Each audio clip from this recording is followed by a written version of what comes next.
இன்றைக்கி நம்ம ஒரு சிம்பிளான முறையில் சிக்கன் கறி ரெசிபி எப்படி பண்ணுறதுன்னு பார்க்கலாம். ஒரு கடாயில் 1/4 கப் அளவுக்கு ஆயில் சேர்த்துட்டு அதில் 3 பெரிய வெங்காயத்தை நீளவாக்கில் கட் பண்ணி சேர்த்துக்கோங்க.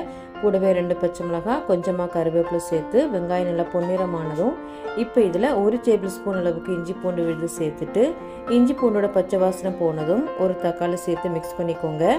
இப்போ இதில் 1/2 டீஸ்பூன் மஞ்சள் தூள், 1/2 டீஸ்பூன் சோம்புத்தூள், 1 டீஸ்பூன் மல்லித்தூள், 1 டேபிள் ஸ்பூன் மிளகுத்தூள், 1 டேபிள் ஸ்பூன் காஷ்மீரி வத்தல் தூள் சேர்த்துட்டு மசாலாவோட பச்சை வாசனை போனதுக்கு அப்புறமா இப்போ இதில் 1/2 கிலோ சிக்கன் சேர்த்து 2 நிமிஷத்துக்கு நல்லா கிளறி விட்டுட்டு அதுக்கப்புறமா 2 கப் தண்ணி சேர்த்து ஒரு 5 நிமிஷத்துக்கு மூடி வச்சு வேக வச்சிடலாம்.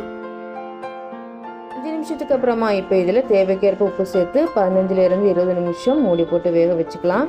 சிக்கன் வெந்து கெட்டியானதும் 2 டீஸ்பூன் கரம் மசாலா சேர்த்து 2 நிமிஷம் நல்லா கொதிக்க வச்சுக்கோங்க.